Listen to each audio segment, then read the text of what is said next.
Hello, unique awesome people. I'm back to tell you the good news.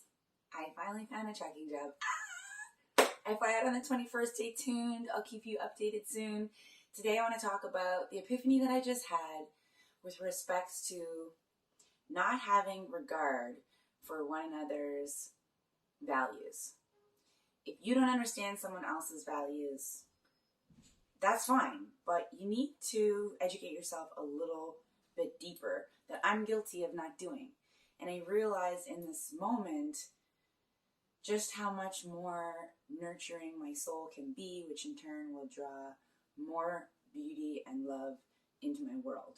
And I think I'm a very experienced woman, so if I'm guilty of this, you might be too.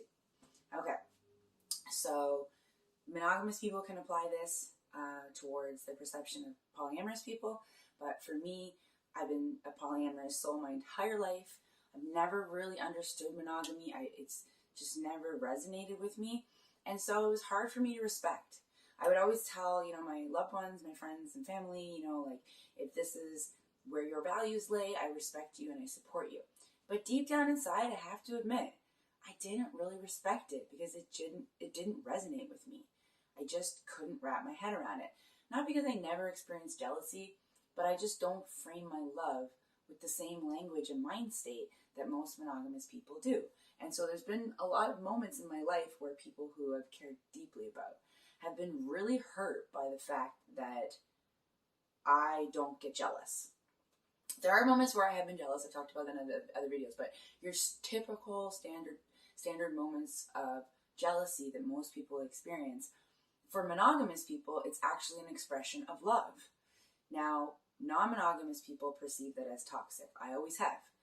I think it probably is sometimes, and other times maybe it isn't. And I never slowed down to give it another look. Today I did, and I really want to share that with you because it's just really shifted my whole mind state. I was on the internet and I was looking up beautiful quotes because I love enjoying insight and sharing. So the quote that I found says, "I'm jealous of every girl that ever hugged him because for that short second, she held my entire world." And I realized in that moment just how romantic that really is, And I think monogamous people are guilty of perceiving polyamory to not even have romance. I think that's why monogamous people don't understand polyamory. I think that perception is very true for most people.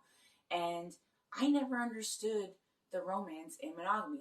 It just never resonated with me. And when I read that, I was very touched. It was very moving. And I took a step back and thought to myself, what makes me feel like that? Like, what is my polyamorous comparison to that experience? Because, of course, when someone I love shares a hug with someone else, I experience compersion, great joy for their joy. And so I could be very quick to devalue that romance and say, oh, that's toxic. That doesn't really resonate with me, right? So I was thinking to myself, like, what would make me feel like that? It was like, oh, well, if I cared very deeply and had a really strong love and connection for a partner or multiple partners, and one of those partners I loved with all my heart, decided that, they didn't like me anymore. If they told me, there's something about you I don't like anymore, and I'm moving on from you because of that, and I experienced a great sense of rejection, I would have that same feeling that person feels when someone is hugging or, potentially being with their monogamous loved one. And it's complicated, right? But romance is so beautiful. So, we need to be able to understand each other's love languages.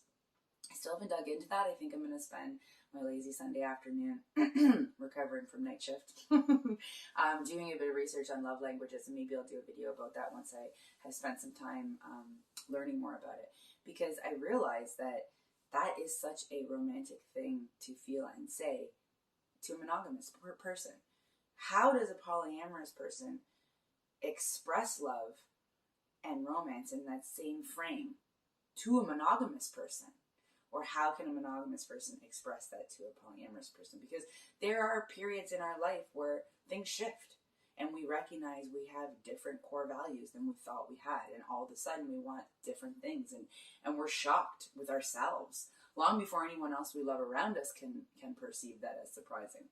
And those were pivotal moments in my life where I said, oh my God, I'm the girl they make fun of for all kinds of various different things, right? So there's no reason that that can't apply to relationships and love.